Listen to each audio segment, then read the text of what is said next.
اعوذ باللہ من الشیطان الرجیم بسم اللہ الرحمن الرحیم الحمد للہ رب العالمین والصلاة والسلام علی سید الانبیاء والمرسلین حبیب الہ العالمین ابی القاسم محمد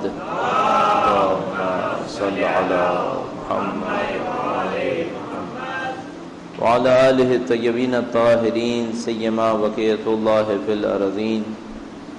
قال اللہ تعالی فی کتابہ الکریم بسم اللہ الرحمن الرحیم وَنُرِيدُ أَن نَّمُنَّ عَلَى الَّذِينَ اسْتُضْعِفُوا فِي الْأَرْضِ وَنَجْعَلَهُمْ أَئِمَّةً وَنَجْعَلَهُمُ الْوَارِثِينَ. درود بھیجیں محمد وآل محمد.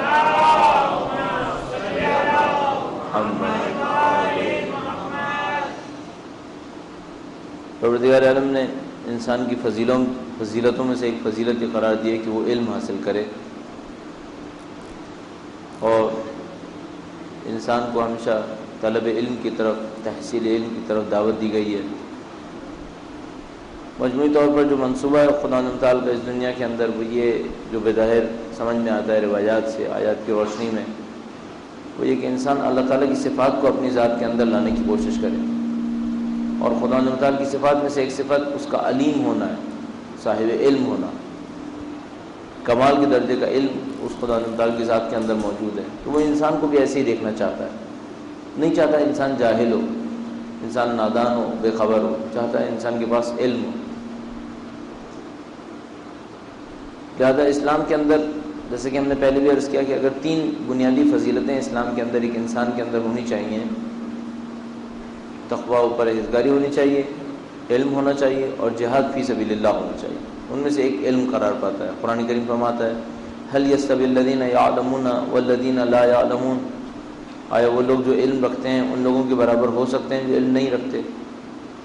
اور معیار یہی قرار پا جاتا ہے کہ صاحب علم ہو. مثلا مولا امیر المومنین کی ذات مقدس کے اندر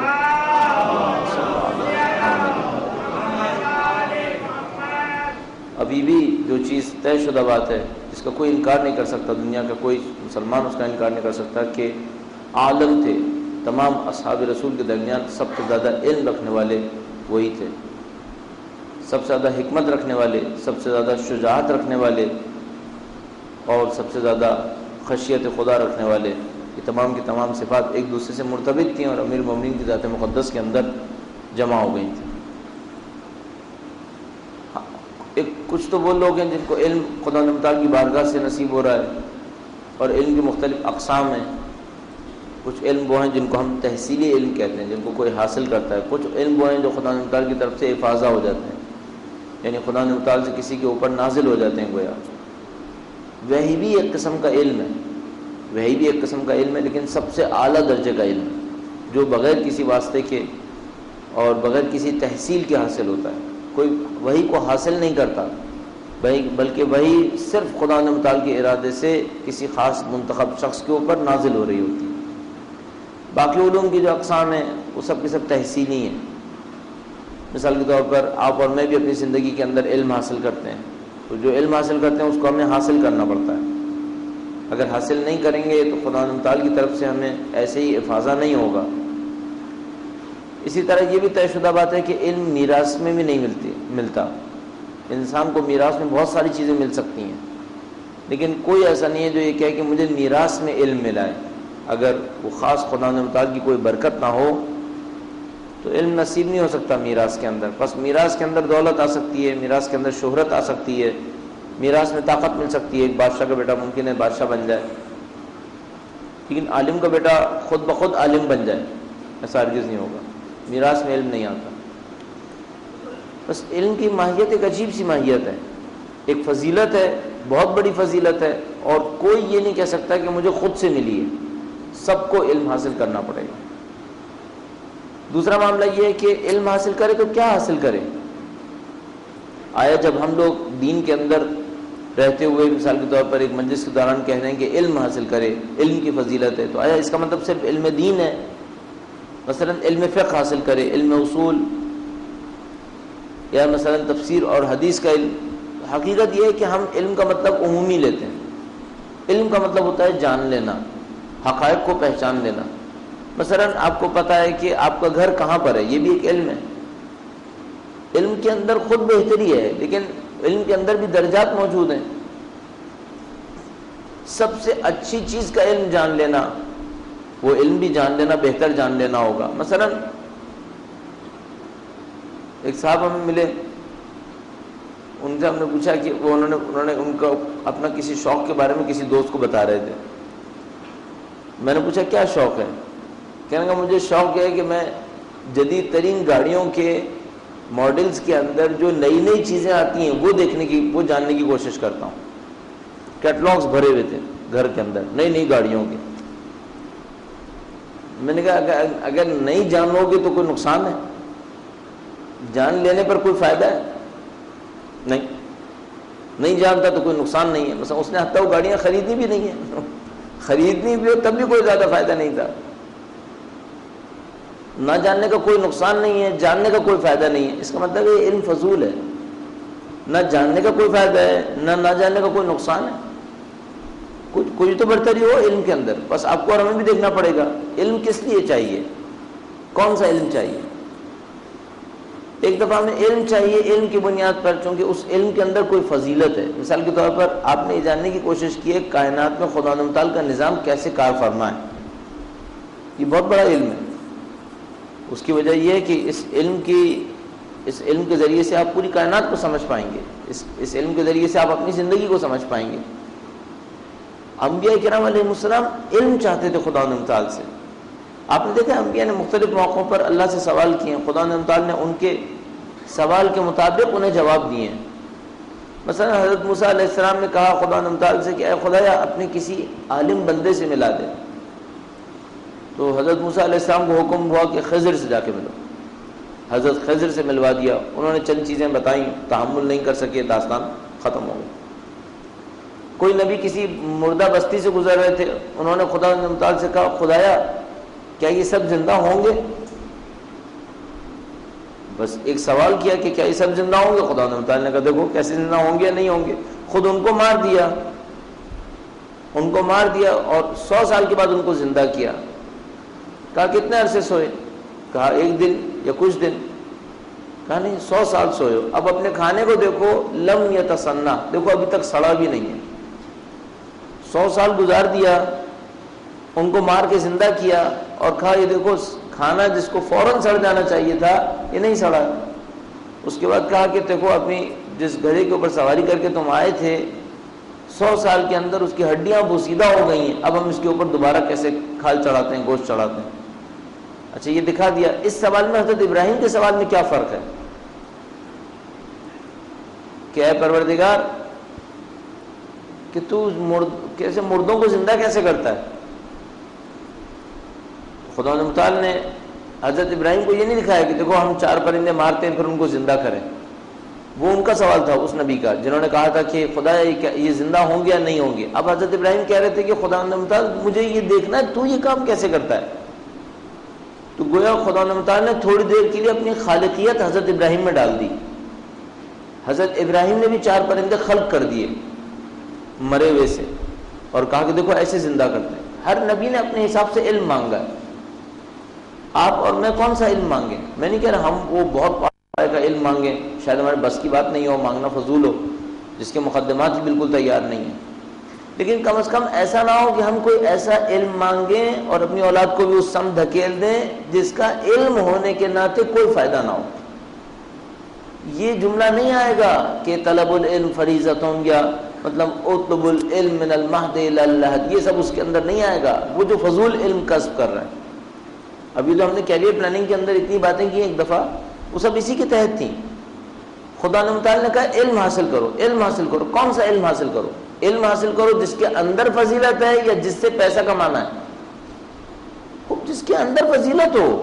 کوئی ایسا علم حاصل کرو جس سے تمہیں کوئی فضیلت ملے، نہیں کہ کوئی ایسا علم حاصل کرو جس کی اپنی کوئی فضیلت نہیں ہے، اس سے پیسہ کماؤ گے، بس یہ فضیلت ہے اس کی۔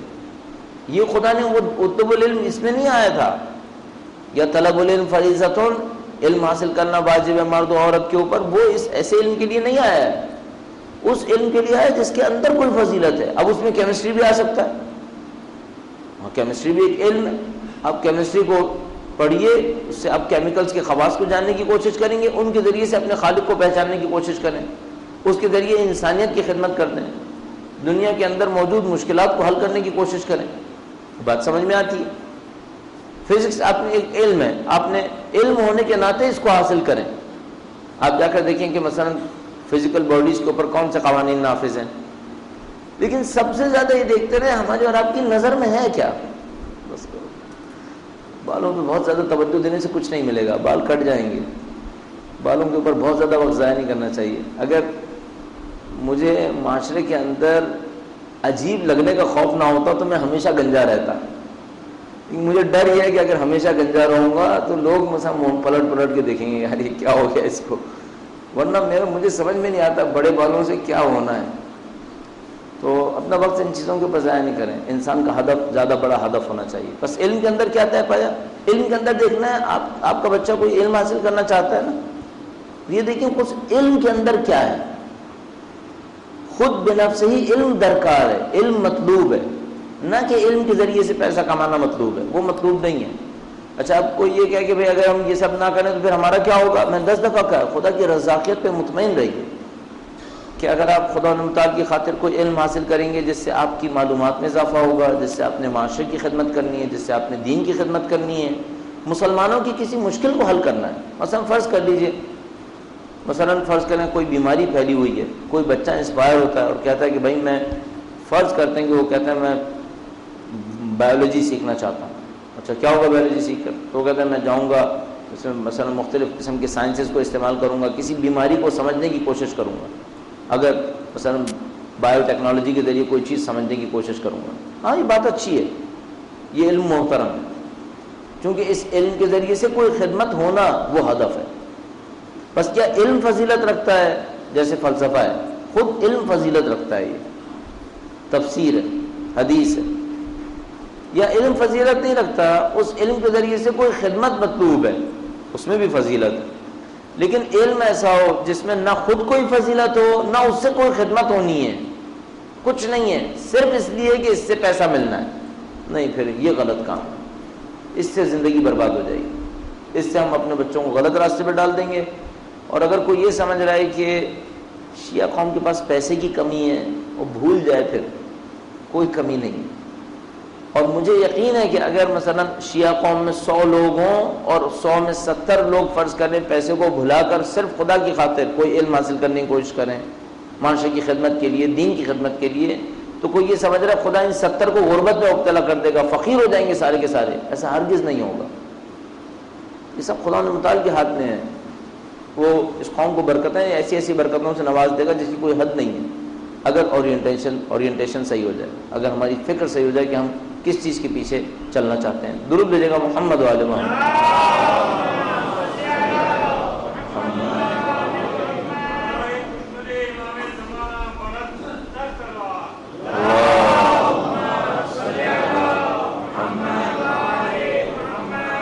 ابھی جو علوم ہیں ان علوم کے اندر انسان کے پاس مختلف ذریعے ہیں. مثلا انسان کے پاس علم حاصل کرنے کا ایک ذریعہ اس کا ذہن ہے. خدا تعالیٰ نے فکر کے اندر توانائی دی ہے، اس سے علم حاصل کرنے کی کوشش کرتا ہے. کچھ علوم ایسے ہیں جو انسان کو مل ہی نہیں سکتے اپنی ذہن سے. کچھ بھی کوشش کر لے، کتنا ہی کوشش کر لے، کاوش کر لے، وہ اپنے ذہن سے ان علوم کو حاصل نہیں کر سکے گا. وہ علوم وہ ہیں کہ جس میں ہم خواہ نہ خواہ محتاج ہیں کہ اللہ ہماری ہدایت دے. اگر وہ ہدایت نہ دے پھر ہمارے پاس کوئی راستہ نہیں ہے. مثال کے طور پر اب ممکن ہے جیسے کہ کوشش کر رہے ہیں سائنسدان، یہ جاننے کی کوشش کریں کہ جب کائنات خلق ہوئی تھی تو وہ جو پہلا سیکنڈ کا کھربواں حصہ تھا جس کے اندر یہ پوری کائنات خلق ہوئی، وہ کن قوانین کے تحت ہوئی. کچھ سائنسدان ہیں جو صرف اس ایک سیکنڈ کے کھرب میں سے کھربویں حصے کے اوپر کام کر رہے ہیں کہ وہ یہ جاننا چاہتے ہیں کہ وہ جو ایک سیکنڈ کے اتنے چھوٹے حصے کے اندر کائنات خلق ہوئی ہے اور کتنی بڑی کائنات ہے. کئی دفعہ بتا چکا ہوں، کوئی حساب کتاب نہیں ہے. ابھی کچھ دن پہلے پھر انہیں 60-70 مفید ای میلز میں سے ایک ای میل پرسوں ترسوں ملا ہے.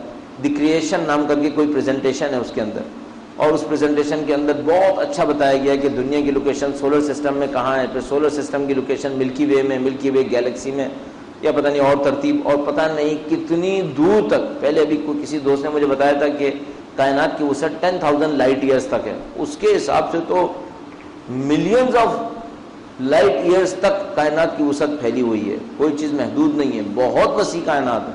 کسی دوست شاید میرے ذہن میں ایسا رہ گیا جیسے 10,000 لائٹ ایئر تک ہے, نہیں, اس کے حساب سے بہت دور دور تک ہے. نام بھی رکھے انہوں نے کہ بھئی اتنے فاصلے پر اتنا کچھ ہے, یہ سب کچھ ہے. اور اس کے اندر, سب کے اندر زمین پھر حتیٰ سمندر کے قطرے سے بھی چھوٹی بن جائے گی. پھر یہ سارے علم ہم اپنے ذہن سے حاصل کر سکتے ہیں. میں نے عرض کیا, ہم خلقت کے پہلے سیکنڈ کے اندر پیش آنے والے حادثے کو بھی سمجھنے کی کوشش کریں, وہ بھی سب بھی سمجھ سکتے ہیں. لیکن ایک حد ہے انسانی فکر کی, وہ حد اس دنیا کے اندر ہے.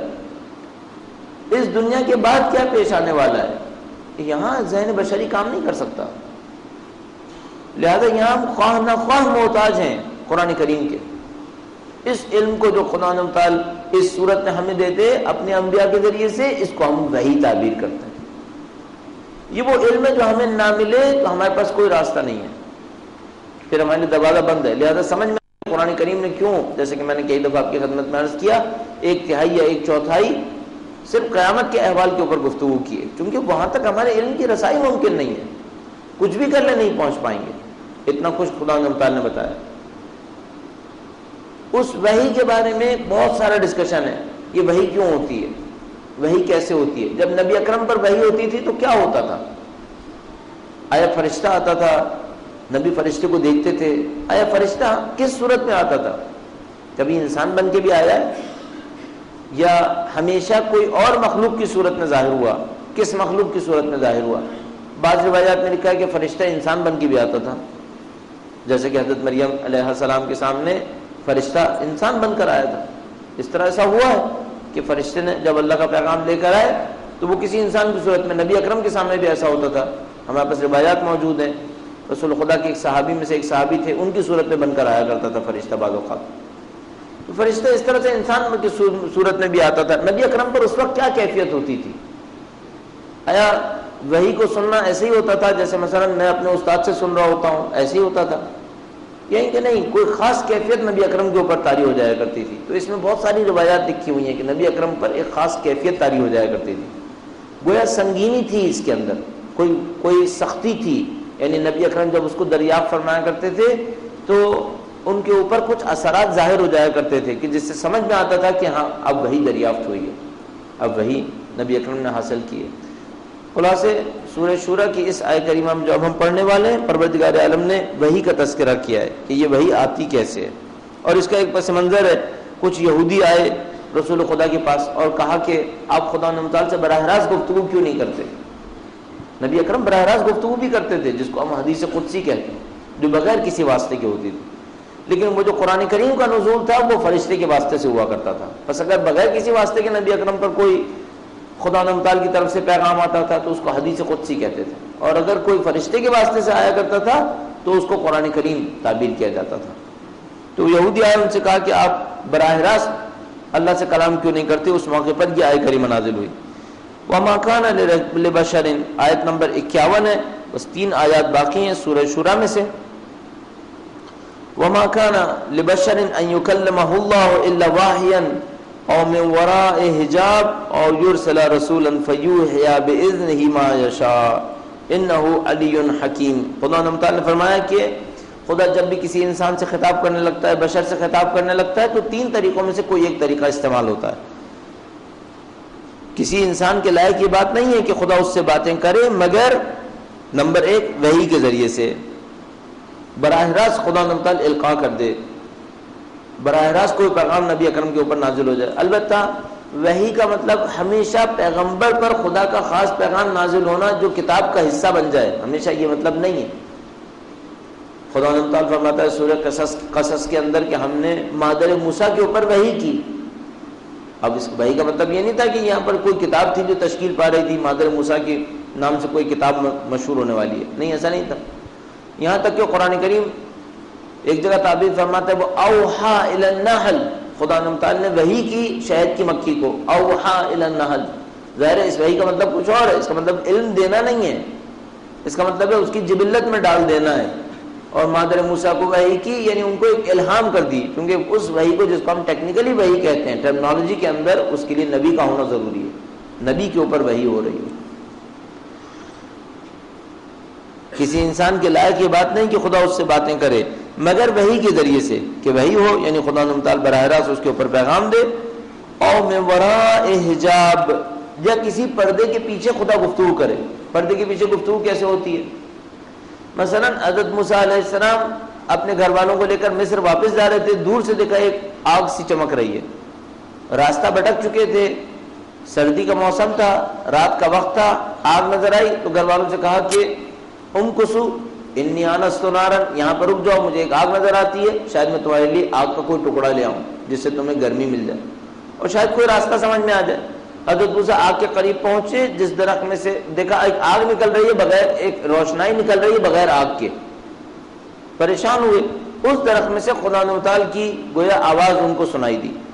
البتہ یہ سارے الفاظ جو ہیں وہ مجاز میں ہم استعمال کر رہے ہوتے ہیں. مثلا جس کو ہم آواز کہتے ہیں وہ آواز بھی نہیں ہے. مثلا جب ہم اور آپ آواز کہتے ہیں ساؤنڈ, تو اس کے لیے پھر ہمیں ویوز چاہیے, پھر اس کے لیے ایک میڈیم بھی چاہیے, پھر اس ویوز کو جنریٹ کرنے والا بھی چاہیے. تو کیا خدا نے اندر کسی کو بٹھایا ہوا تھا جو درخت کے اندر سے ویوز جنریٹ کر رہا تھا؟ نہیں, ایسا نہیں تھا. ایک گویا کلام تھا جو حضرت موسیٰ علیہ السلام کو سنائی دے رہا تھا. لیکن ضروری نہیں کہ وہ ہوا کے دوش پر چلنے والا ہو, اس کے اندر لہریں یوں کر کے اٹھ رہی ہوں اور وہ حضرت موسیٰ کے کانوں سے ٹکرا رہا ہو, پھر کہ مثلا اگر حضرت موسیٰ علیہ السلام کے کانوں سے نہ ٹکرائے تو پھر شاید کبھی سنائی نہ دے. نہیں, ایسا نہیں تھا. ایک کلام جو گفتگو سمجھ میں آئی, لیکن من وراء حجاب, درخت کے پیچھے سے.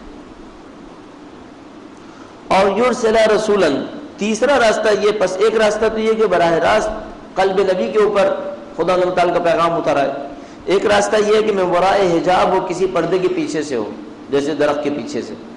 اور یرسل رسولا, تیسرا راستہ یہ کہ خدا کسی پیغام بھیجنے والے کو ارسال فرما دے, جیسا کہ حضرت جبرائیل علیہ السلام اللہ تعالیٰ کے پیغام کو لے کر آیا کرتے تھے اور وہ پیغام نبی اکرم کے حوالے ہو جایا کرتا تھا. روایتوں میں لکھا ہے کہ حضرت جبرائیل جب تشریف لاتے تھے تو اس کے آداب تھے. تشریف لانے سے پہلے نبی اکرم سے پہلے اجازت لیا کرتے تھے کہ آیا ان کی بارگاہ میں آ جائیں یا نہیں آئیں. اس کے بعد لکھا ہے کہ روایت میں کہ جب تشریف لاتے تھے اور انسان کی صورت میں ہوتے ہوں تو مؤدب ہو جایا کرتے تھے, مؤدب بیٹھتے تھے. ایک دو روایتیں آپ کی خدمت میں اس سلسلے میں عرض کرتا ہوں. درود بھیجے گا محمد و آل محمد.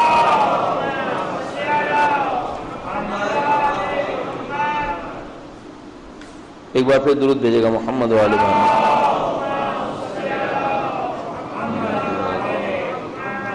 چھٹے امام سے یہ روایت ہے, ارشاد فرماتے ہیں کانا جبرائیل اذا اتی النبی قعد بین یدیہ قعدۃ العبید, جب حضرت جبرائیل نبی کی خدمت میں آتے تھے تو آپ کے سامنے غلاموں کی طرح بیٹھ جاتے تھے اور بغیر اجازت کے کبھی بھی اندر نہیں آتے تھے. اس کا مطلب ہے اس قسم کا ایک قانون سمجھ میں آتا ہے کہ نبی کے گھر میں بغیر اجازت کے داخل ہونا, حتیٰ حضرت جبرائیل کے لیے بھی اجازت میں نہیں تھی. ان کو بھی محتاج تھے کہ پہلے رسول خدا سے اجازت دیں. ایک غشی نبی اکرم کے اوپر آیا کرتی تھی, جس وقت وحی آتی تھی نبی اکرم کے اوپر ایک خاص کیفیت ہوتی تھی. اس کے بارے میں ایک روایت ہے, کسی نے دوبارہ چھٹے امام سے یہ سوال کیا, درود بھیجے گا محمد و آل محمد صلی اللہ علیہ محمد. کسی نے پوچھا مل غشیۃ التی کانت تصیب رسول اللہ صلی اللہ علیہ وآلہ وسلم اذا نزل علیہ الوحی, وہ غشی کیا تھی جو وحی کے موقع پر رسول خدا پر طاری ہو جاتی تھی؟ تو امام نے فرمایا یہ اس وقت ہوتا تھا جب آپ کے اور خدا کے درمیان کسی اور کا واسطہ نہیں ہوتا تھا اور آپ پر براہ راست خدا کی تجلی ہوتی تھی. ظاہر ہے میں اور آپ ان مفاہیم کو نہیں سمجھ سکتے. تجلی کا مطلب کیا ہے؟ خدا کی تجلی ہوتی تھی, یہ کیا ہوتی تھی؟ اس طرح خود ہم وحی کو بھی نہیں سمجھ پائیں گے. مثلا خدا نے کہا قیامت کے دن پل صراط ہوگا. البتہ اس کے کئی دفعہ عرض کر چکا ہوں کہ پل صراط کا وہ مطلب شاید نہ ہو جو ہم سمجھ رہے ہیں باقاعدہ ایک برج, شاید وہ نہ ہو یا شاید ہو بھی. یہ وحی کس قسم کا علم ہوتی ہے جو ہمیں سمجھ میں بھی نہیں آتا. اس کے لیے ایک بہت اچھی مثال دی ہوئی ہے اسی تفسیر نمونہ کے اندر. کہا یہ ایسا ہے کہ مثلا کسی علاقے کے اندر سارے لوگ اندھے ہوں, پوری ایک آبادی ہے, ساری آبادی سب اندھے ہیں, ایک آدمی دیکھنے والا ہے. صحیح ہے, وہ جو ایک آدمی دیکھنے والا ہے وہ دیکھ کر لوگوں کو بتاتا ہے, جو باقی سب اندھے ہیں, کوئی ایک بھی دیکھنے والا نہیں ہے.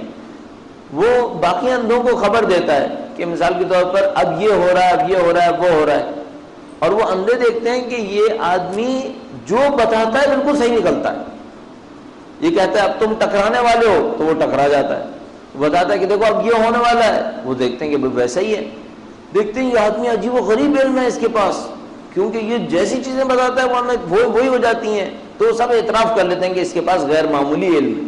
اچھا وہ غیر معمولی علم کیوں ہے؟ غیر معمولی وسیلہ ہے اس کے پاس. سب کے پاس آنکھیں نہیں ہیں, اس کے پاس آنکھیں ہیں.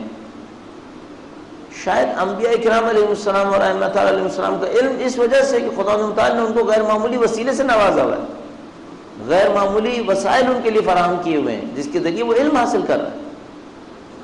ہم انسان ان کے علوم کے سامنے سر جھکانے پر اسی خاطر مجبور ہیں کہ ان کے پاس ایک غیر معمولی وسیلہ ہے.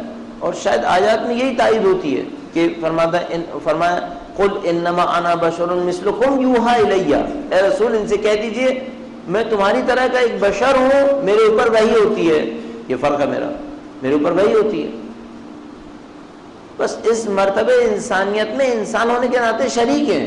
مثلا کوئی یہ سمجھے کہ شاید رسول خدا کو خون نہیں نکلتا تھا, کوئی تکلیف نہیں ہوتی تھی, مصیبتیں برداشت نہیں کرنی پڑتی تھیں. نہیں, سب کچھ ہوتا تھا. اگر نہ ہوتا تو نبی اکرم کی ذات مقدس میرے اور آپ کے لیے رہنمائی کیسے کرتی؟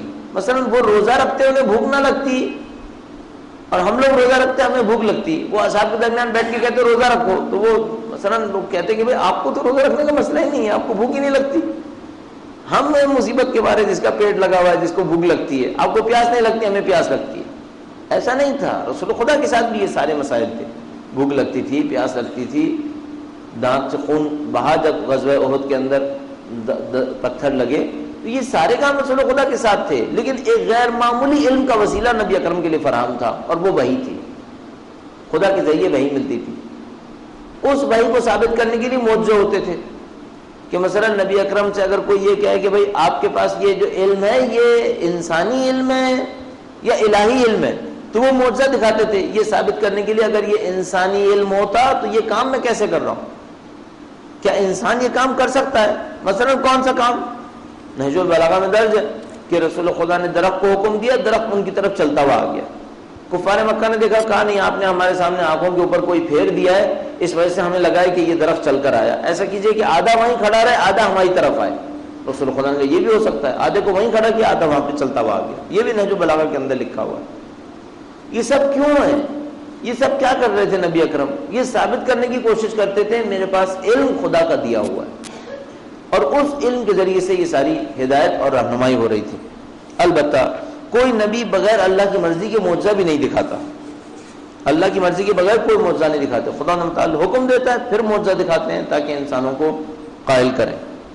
بس فرمایا کسی انسان کے لائق یہ بات نہیں ہے کہ خدا اس سے باتیں کرے مگر وحی کے ذریعے یا پردے کے پیچھے, یا پھر وہ اپنے کسی پیغمبر کو بھیجتا ہے, یعنی اپنے کسی پیغام لانے کو بھیجتا ہے, فرشتہ حضرت جبرائیل علیہ السلام کی طرح, اور وہ حکم خدا کے مطابق جو کچھ اللہ چاہتا ہے وہی کرتا ہے, چونکہ اللہ بلند مرتبہ اور حکمت والا ہے. اب یہ کفار بہت اعتراض کیا کرتے تھے. اگر آپ نبوت پر ہونے والے اعتراضات کو دیکھیں تو وہ بار بار ایک سوال کرتے تھے, یہ ہمارے درمیان میں سے ایک آدمی کے اوپر وحی کیوں ہوتی ہے؟ کبھی کہتے تھے اس میں کیا خاص بات ہے کہ اس کے اوپر وحی ہوتی ہے, کبھی یہ کہتے تھے ہم پر وحی کیوں نہیں ہوتی. بس دو طرح سے اعتراض ہوتا تھا. ایک اس بات پہ اعتراض کرتے تھے کہ اس نبی میں کیا خاص بات ہے, ان کے اوپر وحی کیوں ہوتی ہے. کبھی اس بات پہ اعتراض کرتے تھے کہ اگر ان پر ہوتی ہے تو ہمارے اوپر کیوں نہیں ہوتی. یہ دونوں کا جواب صرف ایک ہی جواب خدا متعال بار بار دیتا ہے. فرماتا ہے اللہ اعلم حیث یجعل رسالتہ, خدا جانتا ہے اپنی رسالت کہاں قرار دے. تمہاری مرضی سے نہیں ہوگا, تمہارے ارادے سے نہیں ہوگا. خدا کے نزدیک معیار ہے, اس معیار کے اوپر نبی اکرم پورے, اس معیار کے تحت نبی اکرم کے اوپر وحی ہوگی اور باقی لوگوں کے اوپر وحی نہیں ہوگی. اس کے بعد خدا تعالیٰ نے فرمایا آیت نمبر 52 میں وَكَذَلِكَ أَوْحَيْنَا إِلَيْكَ رُوحًا مِّنْ أَمْرِنَا, اور جس طرح ہم نے گزشتہ انبیاء کی طرف وحی بھیجی اسی طرح آپ کی طرف بھی اپنے فرمان سے روح کو ارسال کیا. حضرت جبرائیل کو پروردگار عالم نے مامور کیا کہ وہ رسول خدا کے اوپر وحی لے کے آئیں, جیسا کہ وہ اللہ تعالیٰ نے پہلے بھی گزشتہ انبیاء کی طرف مامور کیا تھا کہ وہ نبی اکرم کے اوپر وحی لے کر آئیں. اس کے بعد ایک جملہ ارشاد فرمایا جو بہت سارے مفسرین نے نبی اکرم کی ذات مقدس کے خلاف استعمال کرنے کی کوشش کی. وما كنت تدري ما الكتاب ولا الإيمان ولكن جعلناه نورا نهدي به من نشاء من عبادنا. قبل ازیں آپ کو کیا پتا تھا کہ کتاب کیا ہے اور ایمان کیا ہے، لیکن ہم نے اسے نور بنایا کہ اس کے ذریعے ہم اپنے بندوں میں سے جس کی چاہتے ہیں ہدایت کرتے ہیں، اور تو یقیناً سیدھے راستے کی ہدایت کرتا ہے، اور اے رسول آپ بھی یقیناً سیدھے راستے کی طرف ہدایت کرتے ہیں. یہاں پر ایک جملہ استعمال ہوا، اے نبی آپ کو کیا پتا تھا کتاب کیا ہے ایمان کیا ہے. اب اس کو مفسرین لے کر بیٹھ گئے، بعض جو رسول خدا کی شان میں توہین کرنا چاہتے تھے، کہا یہ اس میں صاف لکھا ہے کہ رسول خدا کو کچھ نہیں پتا تھا. اصل قرآن کریم کا یہ انداز نہیں ہے. مثلا خدا نے متعال اگر قرآن کریم کے اندر رسول خدا کو کہتا ہے کہ آپ یہ نہ کریں، اس کا مطلب یہ نہیں کہ رسول اللہ یہ کرنے والے تھے، ورنہ جب وہ کہتا ہے قل لا الہ الا اللہ، کہو کہ اللہ کے سوا کوئی معبود نہیں ہے، تو کیا نبی یہ چاہتے تھے دو معبود اختیار کریں کہ خدا نے متعال نے کہا کہ کہو کہ اللہ کے سوا کوئی معبود نہیں ہے؟ نہیں، ایسا نہیں ہے. رسول خدا اللہ کی تعلیمات کو بیان کرنے کے لیے وسیلہ ہے. جب وہ فرماتا ہے کہ اے رسول آپ اپنی نظریں لوگوں کی دنیاوی زندگی پر نہیں ڈالیں، تو کیا مطلب کیا رسول خدا لوگوں کی دنیاوی زندگی پر نظریں ڈالے ہوئے تھے؟ خدا نے متعال فرماتا ہے وَلَا تَرْكَنُوا إِلَى الَّذِينَ ظَلَمُوا، اور اے رسول ظالموں کے اوپر ہرگز بھروسہ نہیں کریں. کیا مطلب کیا خدا نے متعال نعوذ باللہ رسول خدا سے کہنا چاہتا ہے کہ آپ ظالموں پہ بھروسہ کرنے والے تھے اور اب ہم آپ سے کہنا ہے ظالموں پہ بھروسہ نہ کریں؟ نہیں، ہرگز ایسا نہیں ہے. خدا نے متعال نے رسول خدا کو وسیلہ بنایا ہے جس کے ذریعے سے اللہ کی تعلیمات میں پہنچنا ہے. فرماتا ہے وما كنت تدري ما الكتاب ولا الایمان، آپ کو کیا پتا تھا کہ کتاب کیا ہے ایمان کیا ہے؟ کیا مطلب یعنی رسول خدا بالکل نہیں جانتے تھے، نعوذ باللہ بے خبر تھے، اس سے پہلے کوئی ایمان نہیں تھا، اس سے پہلے کوئی کتاب نہیں تھی. سب بہت سادہ سی بات کہہ رہی ہے کہ جملہ غلط ہونا چاہیے، یعنی یہ تفسیر غلط ہونی چاہیے. وہ حضرت عیسیٰ علیہ السلام جب جھولے کے اندر بیٹھے تھے تو وہ فرماتے تھے انی عبداللہ آتانی الکتاب، میں اللہ کا بندہ ہوں، خدا نے مجھے کتاب دی ہے. دنیا کا ہر مسلمان جانتا ہے رسول خدا اشرف الانبیاء ہونے کے ناطے حضرت عیسیٰ علیہ السلام سے کہیں زیادہ فضیلت رکھنے والے نبی ہیں. اشرف الانبیاء سید المرسلین، تمام انبیاء کے سردار. اس ناطے اگر حضرت عیسیٰ علیہ السلام گہوارے کے اندر کہہ رہے ہیں انی عبداللہ آتانی الکتاب، میں اللہ کا نبی ہوں، جھولے کے اندر اعلان کر رہے ہیں آتانی الکتاب، اللہ نے مجھے کتاب دی ہے، اور اب یہاں پر ہم یہ کہیں کہ اس جملے کا مطلب یہ ہوا کہ نبی کے پاس کوئی کتاب نہیں تھی اور نعوذ باللہ ایمان بھی نہیں تھا. اس جملے کا مطلب یہ نہیں ہے. اس جملے کا مطلب یہ کہ کتاب اور ایمان آپ کی طرف سے نہیں ہے. آپ کو کیا پتا کتاب کیا ہے ایمان کیا؟ مطلب یہ آپ کی طرف سے نہیں کہ مثلا آپ نے لوگوں کو دے دی کتاب، آپ نے لوگوں کو ایمان دیا ہے. نہیں، خدا ہے جس نے آپ کو دیا ہے اور آپ نے لوگوں کو دیا ہے. خدا نے متعال نبی اکرم کی ایجاد کا انکار کر رہا ہے کہ یہ نبی اکرم کی ایجاد نہیں ہے کہ نبی اکرم نے مثلا کتاب کو لکھا. لہذا ایک موقع پر ارشاد فرماتا ہے کہ اے نبی ان لوگوں کو بتا دیجئے کہ آپ اتنے عرصے زندگی گزارتے رہے، آپ نے کبھی کتاب نہیں بتائی. ہاں یہ حقیقت ہے. رسول خدا نبوت کے اعلان سے 40 سال تک لوگوں کے درمیان تشریف فرما رہے، کبھی کوئی ایسا جملہ نہیں بتایا، کبھی کوئی ایسا جملہ نہیں بولا جو قرآن کریم سے شباہت رکھتا ہو. اچانک بولنا شروع کیا اور قرآن کریم دینا شروع کر دیا. معجزے کی ایک تعریف یہی ہے. معجزہ ٹرائل اینڈ ایرر کی بیسس پہ نہیں آنا چاہیے. مثلا میں اور آپ ممکن ہے دنیا کا کوئی بہت بڑا کام کر دیں، دنیا میں کوئی نہ کر پائے، لیکن ہم لوگوں کے ساتھ کیا ہے، ہم سیکھ کر آہستہ آہستہ سیکھ کر اس کام تک پہنچتے ہیں. مثلا آج دنیا کا کوئی بھی بڑا جادوگر لے لیجئے، پتہ نہیں ڈیوڈ کاپر فیلڈ کس کے بارے میں کیا کیا سنتے رہتے ہیں، اس نے یہ جادو کر دیا وہ جادو کر دیا. ان کی زندگی میں پوچھئے انہوں نے جادو سیکھا ہے یا نہیں سیکھا ہے؟ ظاہر ہے کہ بتاتے ہیں ہم نے جادو سیکھا ہے، ظاہر ہے کہ بتاتے ہیں کہ ہم نے پہلے زندگی میں یہ کیا، پھر یہ ٹرک کی، پھر یہ ٹرک کی، اس کے بعد مثلا اب ہم اس لیول پر پہنچ گئے، یہ ٹرک بھی کر کے دکھائیں گے. گریجولی سب ایک مقام پر پہنچنے کی کوشش کر رہے ہیں، سیکھ کر ایک جگہ تک پہنچتے ہیں. معجزہ ایسے نہیں ہوتا.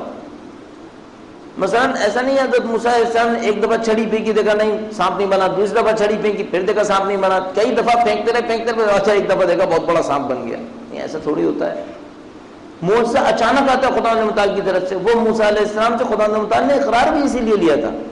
ان سے پوچھا کہ تمہارے ہاتھ میں کیا ہے؟ کہا چھڑی ہے.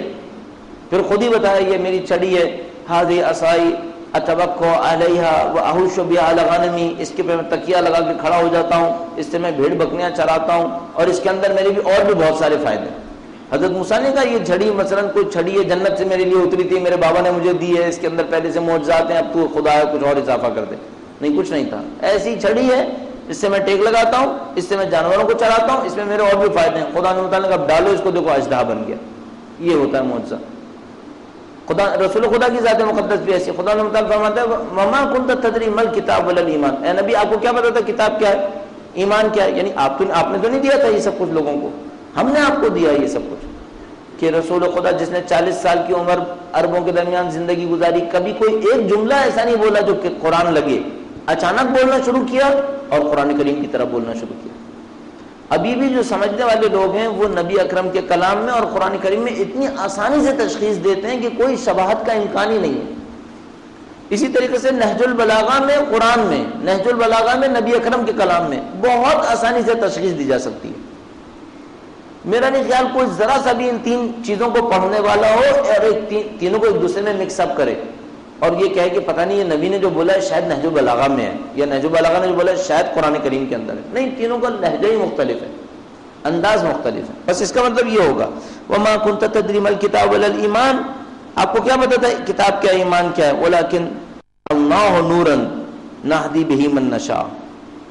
لیکن ہم نے اسے نور بنایا کہ اس کے ذریعے ہم اپنے بندوں میں سے جس کی چاہتے ہیں ہدایت کرتے ہیں.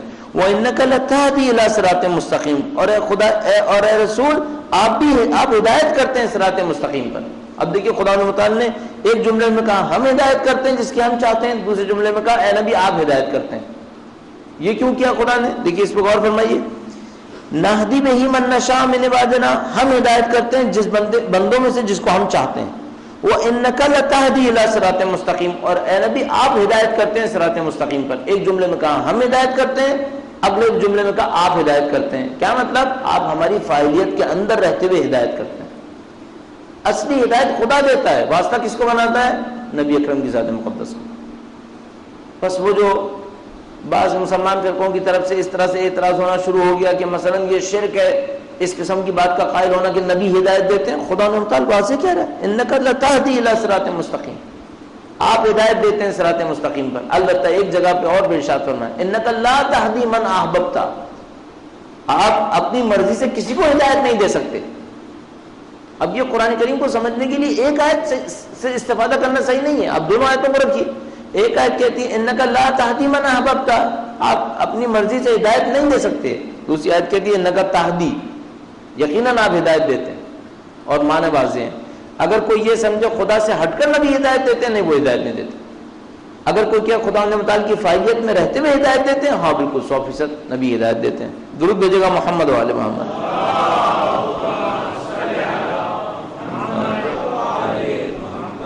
یہ صراط مستقیم کیا ہے؟ صراط اللہ الذی لہ ما فی السماوات و ما فی الارض. یہ صراط مستقیم اللہ کا وہ راستہ ہے، اس خدا کا راستہ کہ آسمانوں اور زمینوں میں جو کچھ ہے سب اسی کا ہے. یہ خوبصورت تعبیر، بہت خوبصورت تعبیر. یہ اللہ کا راستہ ہے اور زمین و آسمان میں جو کچھ ہے سب خدا ہی کا ہے. ظاہر ہے پھر وہی راستہ بھی بتائے گا کہ وہ اصلی راستہ کون سا ہے. بالکل ایسا ہے جیسے آپ آتے ہیں کسی ایک زمین کے اوپر، آپ پوچھتے ہیں کہ وہ اس کا راستہ، اس کا صحیح راستہ کون سا ہے یہاں سے گزرنے کا. ایک آدمی کو لایا جاتا ہے، کہتے ہیں یہ زمین کا مالک ہے. اب آپ سمجھ جاتے ہیں اسی سے راستہ بھی پوچھنا ہے. کیوں؟ یہ زمین کا مالک ہے، یہ زمین کا مالک ہے. یہ اچھی طرح جانتا ہوگا کہ اس زمین کے اوپر چلنے کے لیے صحیح راستہ کون سا ہے. خدا نے تعالیٰ فرماتے ہیں صراط اللہ الذی، اللہ کا راستہ، الذی لہ ما فی السماوات و ما فی الارض، کہ اس خدا کے لیے جو کچھ زمین اور جو کچھ آسمانوں کے اندر ہے. بس انسان کو چاہیے عقل مند ہو جائے. اگر اپنے لیے زندگی کے اندر اس راستے کا انتخاب کر رہا ہے تو اس خدا کے راستے کا انتخاب کرے جس کے لیے جو کچھ زمین و آسمان میں اسی کا ہے. الا الی اللہ تصیر الامور. آخر میں ایک ہوشیار کرنے کے لیے فرمان آیا، آگاہ رہو کہ سب چیزوں کی بازگشت خدا ہی کی طرف ہے. سب چیزوں کا پلٹنا آخرکار خدا ہی کی طرف ہے. اچھا آپ کو یاد ہوگا ایک دفعہ پہلے بھی اس کے اوپر بات ہوئی تھی کہ یہ ساری دنیا ابھی تک پھیل رہی ہے اس عظیم الشان دھماکے کے سلسلے میں، اور یہ ساری دنیا پھر ایک موقع کے اوپر دوبارہ واپس آنے کی طرف جانی ہے، جو کم سے کم ظاہری طور پہ کیلکولیشنز بتاتی ہیں. یہ جو کہا کہ اللہ ہی کی طرف تمام چیزوں کی بازگشت ہے، جو اس سے کہیں بڑھ کر ہے، وہ تو تمام مادی دنیا کے لیے ہے۔ ہر چیز کی بازگشت خدا کی طرف ہے، ہر چیز کا پلٹنا خدا کی طرف ہے، چاہے آپ اعمال انجام دیں، چاہے آپ زندگی گزاریں، چاہے آپ اپنے لیے زندگی گزاریں، چاہے آپ خدا کے لیے زندگی گزاریں، پلٹنا سب نے خدا ہی کی سمت ہے۔ یہ جتنا ہمیں انتشار نظر آ رہا ہے کائنات کے اندر، 6 ارب آبادی ہے، 1 ارب آبادی مسلمان ہے، 5 ارب آبادی غیر مسلمان ہے، اس 5 ارب آبادی میں کچھ عیسائی ہیں، کچھ یہودی ہیں، کچھ ہندو ہیں، کچھ مختلف ادیان کے ماننے والے ہیں، کچھ کسی دین کے ماننے والے نہیں ہیں۔ ان تمام انتشار کے پیچھے ایک وحدت ہے، اور وہ وحدت خدا متعال کی ذات مقدس ہے۔ ان تمام نے پلٹ کر بالآخر خدا متعال کی طرف آنا ہے۔ عزیزان محترم، ماہ مبارک رمضان پتہ نہیں آفیشیلی ختم ہوگا یا نہیں ہوگا، بہت ساری چیزوں پہ ڈیپینڈ کرتا ہے کہ آج ماہ مبارک رمضان ختم ہوگا یا نہیں ہوگا، لیکن ایک بات طے شدہ ہے، وہ یہ کہ ماہ رمضان کے اختتامی لمحات اب میرے اور آپ کے سامنے آ رہے ہیں۔ اپنے آپ سے بہت ساری چیزوں کا حساب لینا چاہیے ہمیں۔ ہر عقل مند بزنس مین، ہر عقل مند طالب علم، ہر عقل مند زندگی گزارنے والا کچھ وقت کے بعد اپنے آپ سے حساب لیتا ہے۔ اللہ کی بندگی کرنے والا اپنے آپ سے حساب نہیں لے کیا؟ 29 دن کیسے گزارے، کیا کمایا؟ 29 دن ایکٹیویٹیز تو ہوئی ہیں، مثلا آپ کے بہت سارے لوگوں کے چہروں کو میں جانتا ہوں جن کو میں کم سے کم 14-15 دن سے دیکھ رہا ہوں، اس سے پہلے بھی آ رہے ہوں گے یقیناً، تو شاید 29 دن سے آپ آ رہے ہوں، ایکٹیویٹی تو ہو گئی۔ اب یہ دیکھنا ہے حاصل کیا ہوا ہے۔ سورہ شورہ یہاں پر اختتام پذیر ہو گئی، ایک سورہ یہاں ہو گئی، ایک سورہ اس سے پہلے ہو گئی تھی، یہ سب کچھ ہو گیا ہے، لیکن ان تمام کی کوئی حیثیت نہیں ہے اگر میرے اور آپ کے اندر کوئی تبدیلی نہیں آئے گی۔ یہ تو سب جسے کہتے ہیں وسائل ہیں، یہ سب ہو گیا، ماشاءاللہ اچھا پروگرام ہو گیا اور بہت سارے لوگ آئے، شرکت بھی ہو گئی، سارے کام ہو گئے۔ اب صرف ایک چیز رہ گئی ہے، کچھ بدلا یا نہیں بدلا، وہ اصلی چیز ہے۔ وہ میں نے ایک لطیفہ سنایا تھا نا آپ کو، وہ ایک آدمی کا آپریشن ہوا، ڈاکٹر باہر آیا تو ریلیٹیوز اس کے سارے جمع ہو گئے، رشتے دار، انہوں نے پوچھا کیا ہوا، اس نے کہا سب صحیح ہو گیا، جہاں سے کاٹا تھا وہاں سے کاٹ لیا، جو کچھ نکالنا تھا وہ نکال لیا، جو سینا تھا وہ سی دیا۔ کہنے لگا صحیح ہو گیا، کہنے لگا ہاں صحیح ہو گیا، صرف ایک گڑبڑ ہوئی، مریض مر گیا۔ سب صحیح ہے۔ اب اگر کچھ نہیں بدلا تو صرف ایک گڑبڑ ہے، مریض مر گیا، باقی سب صحیح ہے۔ میں نے بولنا تھا بول لیا ہے، آپ نے سننا تھا سن لیا ہے، خدا نہ کرے نہ میں بدلا نہ آپ بدلے، بس پھر مریض مرا ہوا ہے، باقی سب صحیح ہے۔ اس سے کچھ نہیں ہوگا، نہ بولنے سے کچھ ہوگا نہ سننے سے کچھ ہوگا، اندر ضمیر تبدیل ہوگا تب کچھ ہوگا۔ اب میرے اور آپ کے ہاتھ میں ہے، دیکھیے جس نے آرگنائز کرنا تھا نا کر لیا، جس نے بولنا تھا بول لیا، جس نے سننا تھا سن لیا، سب کچھ ہو چکا ہے۔ اب شوال آ رہا ہے اور سب سامنے آ جائے گا کہ کیا سیکھا ہے کیا نہیں سیکھا۔ عید آنے والی ہے، سب پتہ چل جائے گا کیا ہوا۔ اگر یہ شوال وہی ہے جو پچھلے سال کا شوال تھا تو اس کا مطلب ہے کچھ نہیں بدلا، سب وہی کا وہی، برائیاں اپنی جگہ پر، اچھائیاں اپنی جگہ پر۔ اگر اچھائیاں بھی اتنی ہیں جتنی پچھلے سال تھیں، برائیاں بھی اتنی ہیں جتنی پچھلے سال تھیں، اس کا مطلب یہ ہے کہ داستان پہ کوئی زیادہ اثر نہیں پڑا۔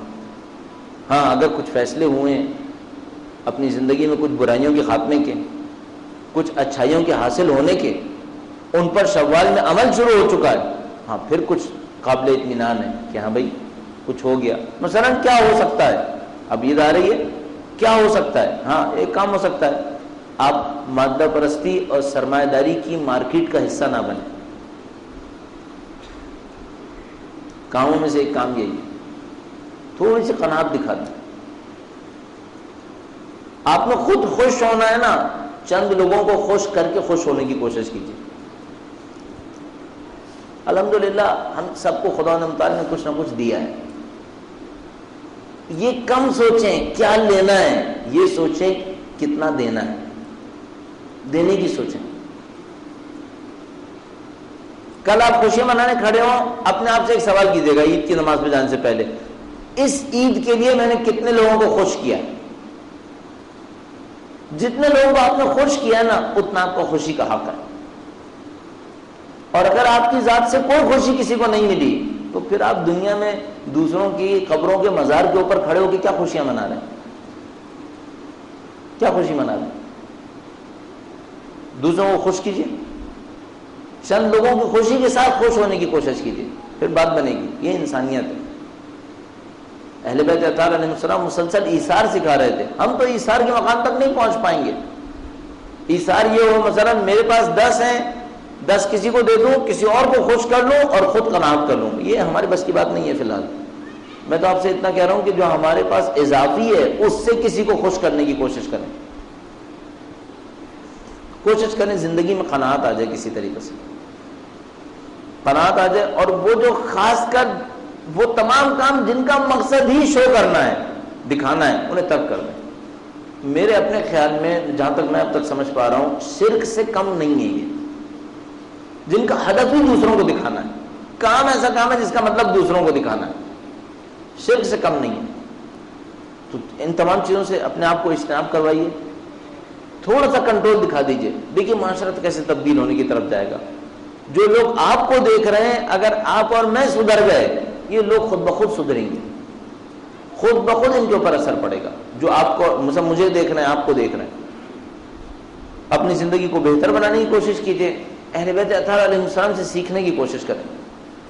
کبھی کوئی ایسا کام نہیں کرتے تھے جس میں معاشرے سے اونچے نظر آئے. ہمیشہ ساتھ چلنے کی کوشش کرتے تھے، ہمیشہ کوشش کرتے تھے. ظاہر ہے کہ گناہ نہیں کرتے تھے، ہمیشہ کوشش کرتے تھے انسانوں کی طرح ان کے جیسے نظر آنے کی کوشش کریں. بیٹھتے تھے، کوئی بتا نہیں سکتا تھا اس میں اللہ کا نبی کہاں بیٹھا ہے. بیٹھتے بھی اس انداز سے تھے. بولنا ان کا کبھی ایسا نہیں ہوا مثلا کوئی آدمی آیا. عجیب عجیب روایتیں ملتی ہیں. مثلا ایک روایت میں لکھا ہے رسول خدا ایک سفر پہ جا رہے تھے، کوئی ایسے ہی بدو ٹائپ کا آدمی بھی سفر میں ساتھ تھا. اب آپ ذرا سوچیں مثلا ایک سیریس سفر ہو رہا ہے، لوگ جا رہے ہیں کہیں، اچانک زور سے چیخے کہنے لگا اے محمد قیامت کب آئے گی.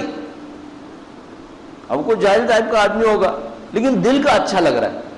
ایسے ہی چیخ کے کہنے لگا، نبی کا نام لیا، رسول اللہ بھی نہیں کہا، کوئی بدو ادب ہوتا ہے کوئی کچھ نہیں، چیخ کر کہنے لگا محمد قیامت کب آئے گی صلی اللہ علیہ وسلم. رسول خدا نے کہا کہ رسول خدا بھی اچھا ان کے انداز میں رسول خدا ان کی طرح ہو جاتے تھے. دیکھ ایسا نہیں کرتے تھے مثلا وہ اس طرح کوئی حرکت دکھائے تو رسول اللہ بہت زیادہ عالمانہ لہجہ اختیار کریں تو وہ بیچارہ شرمندہ ہو جائے. نہیں، اس نے کہا قیامت کب آئے گی. رسول خدا نے بھی ایسی چیخ کر کہا ابھی بہت جلدی آئے گی. یہ بتا تیاری کیا کی ہے. اب رسول اللہ اس کو ذرا لائن پہ لانے کی خاطر کہا کہ یہ بتا تیاری کیا کی ہے. وہ بھی بڑا ملنگ آدمی ذرا کہنے لگا حب اللہ و حب الرسول، اللہ کی محبت رسول کی محبت یہ تیاری ہے. رسول خدا نے جواب میں کہا کہ تم اسی کے ساتھ اٹھائے جاؤ گے جس کی محبت تمہارے دل میں ہے. یہ دیکھیے خوبصورتی کلام کی، ان کے جیسے بن کر کام کر رہے ہیں. مثلا اس نے چیخ کر کہا، رسول اللہ نے چیخ کے کہا دیا. ایک دفعہ ایک قبیلے کا ایک آدمی آیا، جو لوگ عربی میں الف لام بہت استعمال ہوتا ہے، وہ آیا، اس کے پاس اس قبیلے کی زبان میں ایسی لکنت ہے کہ وہ الف لام کی جگہ الف میم لگاتے ہیں. اب وہ جو بولا تو اب جیسے جیسے ہمارے یہاں کوئی ہکلا کے بولے یا ایسے کر کے بولے، وہ آیا رسول خدا کے بعد اس نے یہی کیا، الف لام نے الف میم لگا کر بولا ہل منم برم فیامم بن ظفر، جبکہ عربی میں کچھ اور بننا تھا. اس رسول خدا نے بھی اسی لہجے میں اس کو جواب دیا، الف لام کی جگہ الف میم لگا کر، تاکہ اس کو یہ احساس نہ ہو کہ مثلا ہمیں تمہیں کچھ اور کر رہے ہیں. یہ ان کی ذات کا کام تھا. آپ بھی ایسے ہی بن جائیے. دیکھیے آپ کے معاشرے کے جو کمزور لوگ ہیں وہ کیسے زندگی گزار رہے ہیں.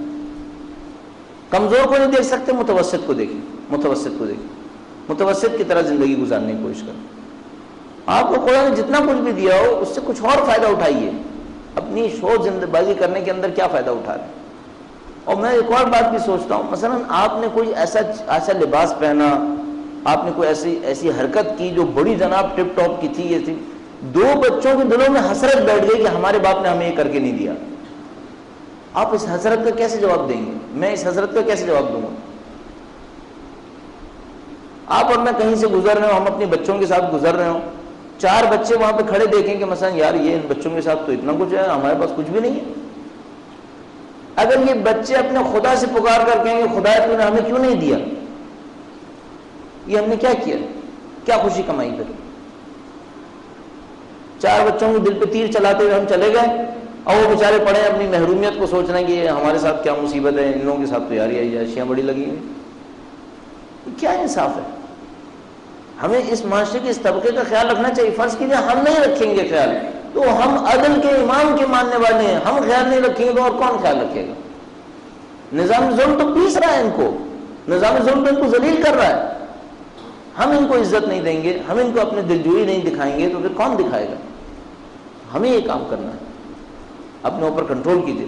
مسلسل ہمارے پاس سوال آ رہے ہیں چند جو ہم نے باتیں کی اس کے حوالے سے کہ مثلا اگر ہمارے پاس پیسہ ہے ہم حلال نکالتے ہیں، پھر اگر ہم 5 اسٹار ہوٹل میں جاتے ہیں تو اس میں کیا برائی ہے؟ برائی صرف چند برائیاں ہیں تھوڑی سی.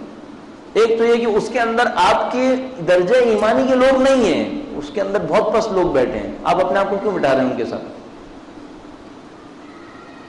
دوسرا معاملہ یہ کہ یہ صرف کنزیومرزم کی بیس پر بنی ہوئی چند چیزیں ہیں، آپ اس کے اندر شرکت کر کے آپ اس نظام کو مضبوط کر رہے ہیں. تیسرا یہ کہ اس کا زندگی کے اہداف سے کوئی تعلق نہیں ہے. کون سا ہدف پورا ہوا زندگی کا اس سے؟ صرف اپنی عیاشی. اتنا اہل بیت کا نام لینے والے کبھی زندگی میں ان کی کوئی اتنی سی بھی کوئی ایسی چیز دیکھی؟ یہ صرف اس معاشرے نے جو آداب ہمیں سکھائے ہیں اصل میں ضد آداب ہیں، آداب نہیں ہیں، آداب کی بالکل ضد ہیں، لیکن وہ ہم نے سیکھ لی ہیں.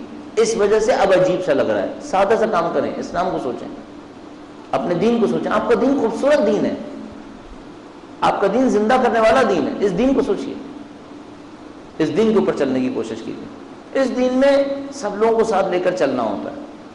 سید الشہداء کی زندگی کو دیکھیے. سید الشہداء نے تو مارکا ہی کچھ اور کیا. اگر سید الشہداء اپنے گھرانے سے چند لوگوں کو لے لیتے پھر میں کہوں گا بالکل صحیح ہوتا. ظاہری طور پر کون اعتراض کر سکتا تھا؟ مثلا جنگ پہ جا رہے تھے، اپنی بہن کو نہ لیتے. جنگ پہ جا رہے تھے، بنی ہاشم کے 18 جوان ساتھ گئے تھے، کم چلے جاتے. 18 جوان گئے تھے، مثلا 10 چلے جاتے، 8 بچ جاتے. بنی ہاشم کی نسل کے بھی تو جوان بچنے تھے نا بالآخر، وہ بچ جاتے. سید الشہداء نے سب کام نہیں کیا. سید الشہداء غیر معمولی مشن کے اوپر گامزن تھے، پورا گھرانہ ساتھ لے گئے. اچھا جب عاشور کا وقت آیا تو کچھ کو بچا لیتے، کوئی اعتراض تھوڑی کر سکتا تھا. دیکھتا سید الشہداء نے 10 جوان قربان کر دیے. ان کا ہر چاہنے والا بھی قربان کرنے کی موڈ میں تھا. بعض علماء کی روایت پڑھتے ہیں، خود مجھے یہ روایت کسی کتاب میں نظر نہیں آئی لیکن علماء نے پڑھی ہے، میں آپ کے سامنے دہراتا ہوں. روایت بہت خوبصورت روایت ہے، یعنی میں نے بہت زیادہ جستجو بھی نہیں کیا، شاید جستجو کرتا مل جاتی. روایت میں اس طرح سے ہے، مولا ابوالفضل عباس سید الشہداء کے پاس آئے جب اصحاب جا رہے تھے. اصحاب چلے گئے، رشتہ دار جا رہے ہیں، رشتہ دار جا رہے ہیں. مولا ابوالفضل عباس قریب تشریف لائے، کہا میں اپنے بھائیوں کو بھیجنا چاہتا ہوں، اجازت دیں مجھے. اچھا یہ تو ہمیں معلوم ہے کہ مولا ابوالفضل عباس کے بھائی گئے، یہ تو قربان ہوئے، فہرست کے اندر نام موجود ہے. تفسیر میں اس طرح سے لکھتے ہیں، کہتے ہیں مولا ابوالفضل عباس آئے اور کہا کہ میں اپنے بھائیوں کو بھیجنا چاہتا ہوں. سید الشہداء نے اجازت دی. ایک بھائی کو بلایا، کہا تم جاؤ. ایک بھائی چلا گیا، شہید ہو گیا. سید الشہداء نے کہا کہ عباس تمہاری قربانی کو خدا قبول کرے. پھر کہا میں اپنا دوسرا بھائی بھیجنا چاہتا ہوں. مولا نے کہا بس کرو، تم بھی قربان ہو رہے ہو، تمہارا ایک بھائی قربان ہو چکا ہے، باقیوں کو چھوڑ. کہا نہیں مولا میں قربان کرنا چاہتا ہوں. کہا ٹھیک ہے. ایک اور بھائی قربان ہو گیا. اب ایک بھائی رہ گیا صرف. خود مولا ابوالفضل عباس نے تو قربان ہونا ہی ہے، صرف ایک بھائی رہ گیا. کہا مولا اجازت دے میں اس کو بھی قربان کرنا چاہتا ہوں. اس واقعے میں سید الشہداء کا ایک جملہ کہتے ہیں، وہ جملہ بہت عجیب ہے. کہا اے ابوالفضل عباس بتاؤ اپنے ماں کی کتنی قربانیوں کو لگاؤ گے؟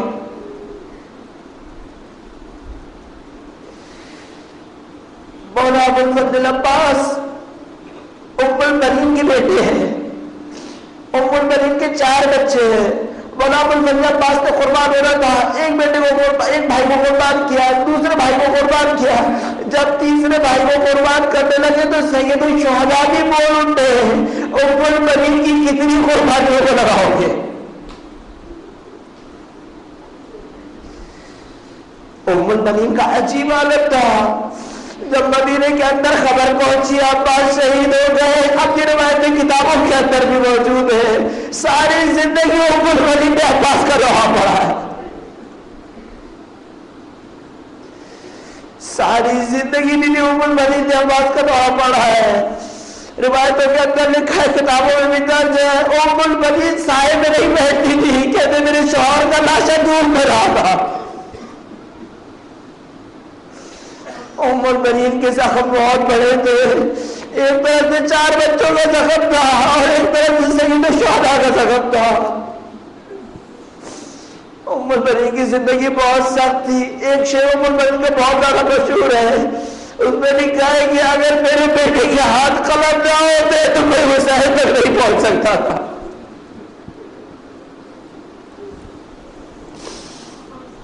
وَسَيَعْلَمُ الَّذِينَ ظَلَمُوا أَيَّ مُنْقَلِبٍ يَنْقَلِبُونَ۔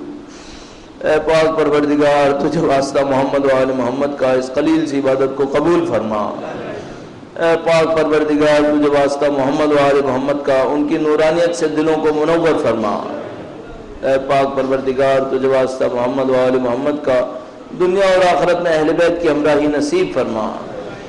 اے پاک پروردگار ماہ مبارک رمضان اپنے اختتامی لمحات میں، اے پاک پروردگار نہیں معلوم زندگی میں اگلا ماہ رمضان تو نے لکھا ہے نہیں لکھا ہے، پاک پروردگار اس ماہ رمضان میں ہمارے تمام گناہان صغیرہ و کبیرہ کی مغفرت فرما۔ اے پاک پروردگار تو نے زندوں پہ رحم کرنے کا وعدہ کیا ہے، پاک پروردگار ہمارے مردے تیری رحمت کے منتظر ہیں، پاک پروردگار تمام مرحومین پر اپنی رحمت کی بارش نازل فرما۔ اے پاک پروردگار ہم زندگی میں تیری نعمتوں کے منتظر رہتے ہیں، پاک پروردگار مرنے کے بعد زیادہ محتاج ہیں، پاک پروردگار ہمارے حساب کتاب کو میدان حشر میں ہمارے لیے جانے والے اعمال کے حساب کو ہمارے لیے آسان فرما۔ اے پاک پروردگار تنہائیوں سے خائف رہنے والے انسان ہیں، پاک پروردگار قبر کی تنہائیوں کو ہم نہیں جانتے لیکن میرے محبوب تیری پناہ طلب کرتے ہیں، پاک پروردگار ہماری قبور کو نور اہل بیت اطہار علیہ السلام سے منور فرما۔ اے پاک پروردگار اپنی زندگیوں کو گزارنے کے بعد اپنی اولاد کی زندگیوں کی متمنی ہے، پاک پروردگار جن سعادتوں تک ہم نہ پہنچ سکے اپنی اولاد کو چاہتے پہنچ جائے، پاک پروردگار ہمیں ہماری اولادوں کو اہل بیت کے بہترین اعوان و انصار میں قرار فرما۔ اے پاک پروردگار عید کا دن وہ دن ہے جب تیرے ولی کا ظہور ہو، اے پاک پروردگار غیبت کی عید سخت ہے میرے مولا، اے پاک پروردگار تجھے واسطہ محمد و آل محمد کا امام وقت کے ظہور میں تعجیل فرما، ہمیں اور ہماری اولادوں کو ان کے بہترین اعوان و انصار میں قرار فرما، اس دنیا سے زندگی کا اختتام ان کی راہ میں شہادت قرار فرما۔